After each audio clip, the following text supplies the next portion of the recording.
നമസ്കാരം. മലയാളി വാർത്തയിലേക്ക് സ്വാഗതം.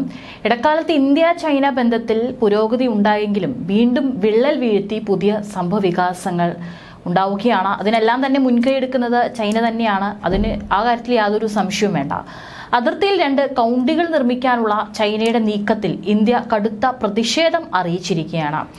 ചൈനയുടെ നിർദ്ദിഷ്ട കൗണ്ടികൾ ഇന്ത്യയുടെ കേന്ദ്രഭരണ പ്രദേശമായ ലഡാക്കിനുള്ളിൽ വരുന്നതാണെന്ന് വിദേശകാര്യ വക്താവ് രൺധീർ ജയ്സ്വാൾ പറഞ്ഞു.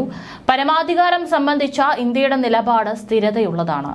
ഇന്ത്യൻ അതിർത്തിയിലെ ചൈനയുടെ നിയമവിരുദ്ധ കടന്നുകയറ്റം ഒരു കാരണവശാലും അനുവദിക്കില്ല.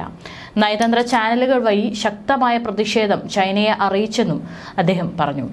അതിർത്തിയിലെ സേനാ പിന്മാറ്റം അടക്കം കാര്യങ്ങളിൽ കഴിഞ്ഞ ഒക്ടോബർ 21-ന് ഇരു രാജ്യങ്ങളും ധാരണയായിരുന്നു. 4 വർഷത്തിലേറെ നീണ്ടുനിന്ന സംഘർഷ സാഹചര്യത്തിനാണ് അയവുണ്ടായത്. ഡെംചോക്ക് മേഖലകളിലെ സേനാ പട്രോളിംഗിലും ധാരണയായിട്ടുണ്ടായിരുന്നു. ഒക്ടോബർ 23-ന് റഷ്യയിലെ കസാനിൽ നടന്ന ബ്രിക്സ് ഉച്ചകോടിയിൽ പ്രധാനമന്ത്രി നരേന്ദ്രമോദിയും ചൈനീസ് പ്രസിഡന്റ് ഷീ ജിൻപിങ്ങും കൂടിക്കാഴ്ച നടത്തിയിരുന്നു. ഇരു രാജ്യങ്ങളുമായുള്ള നയതന്ത്ര സഹകരണം ലോക സമാധാനത്തിനും സ്ഥിരതയ്ക്കും പുരോഗതിക്കും പരമപ്രധാനമാണെന്ന് മോദി അന്ന് വ്യക്തമാക്കിയിരുന്നു. ഇതിനിടെയാണ് വീണ്ടും ചൈനയുടെ പ്രകോപനപരമായ നീക്കം. ഡാം നിർമ്മാണത്തിലും ഇന്ത്യ എതിർപ്പ് അറിയിച്ചിരുന്നു. ഇന്ത്യൻ അതിർത്തിക്ക് സമീപം ടിബറ്റിൽ ബ്രഹ്മപുത്ര നദിയിൽ കൂറ്റൻ ഡാം നിർമ്മിക്കാനുള്ള ചൈനയുടെ നീക്കത്തിലും ഇന്ത്യ എതിർപ്പറിയിച്ചു.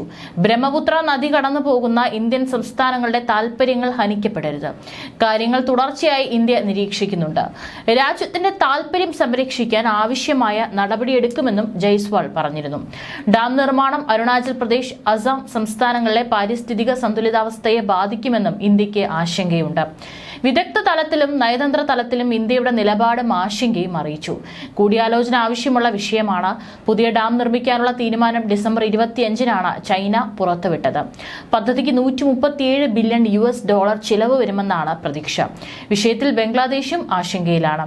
ഇന്ത്യൻ അതിർത്തിക്ക് സമീപം ടിബറ്റിലാണ് ബ്രഹ്മപുത്രയ്ക്ക് കുറുകെ ലോകത്തിലെ ഏറ്റവും വലിയ ഡാം നിർമ്മിക്കാൻ ചൈനീസ് ഭരണകൂടം അംഗീകാരം നൽകിയത് ഇന്ത്യക്ക് ആശങ്ക ഉയർത്തിയത്. മെഗാ പദ്ധതി ആവിഷ്കരിച്ചിരിക്കുകയാണ്. ഏതായാലും ചൈന ഇപ്പോൾ അരുണാചൽ പ്രദേശിൽ പ്രവേശിച്ച് ബംഗ്ലാദേശിലേക്ക് ഒഴുകുന്നതിന് മുൻപ് ബ്രഹ്മപുത്ര നദി ടേൺ ചെയ്യുന്ന ഭാഗത്താണ് ചൈന ഡാം നിർമ്മിക്കുക. സൗത്ത് ചൈന മോർണിംഗ് പോസ്റ്റിന്റെ റിപ്പോർട്ട് പ്രകാരം ലോകത്ത് നിലവിൽ നിർമ്മാണത്തിലിരിക്കുന്ന അടിസ്ഥാന വികസന പദ്ധതിയേക്കാൾ ചിലവാണ് ഡാമിനായി കണക്കാക്കുന്നത്. ചൈന നിർമ്മിക്കുന്ന പുതിയ ഡാം നദിയുടെ താഴെ തട്ടിലുള്ള ഇന്ത്യ, ബംഗ്ലാദേശ് എന്നീ രാജ്യങ്ങൾക്ക് ആശങ്കയും സൃഷ്ടിച്ചിട്ടുണ്ട്. ബ്രഹ്മപുത്രയുടെ നീരൊഴുക്ക് നിയന്ത്രിക്കുന്ന ചൈനയുടെ പ്രവൃത്തിയാണ് ഇന്ത്യക്ക് ആശങ്ക സൃഷ്ടിക്കുന്നത്. കൂടാതെ അതിർത്തി പ്രദേശങ്ങളിൽ വെള്ളപ്പൊക്കമുണ്ടാകാനുള്ള സാധ്യതയും ഇന്ത്യ മുന്നിൽ കാണുന്നുണ്ട്.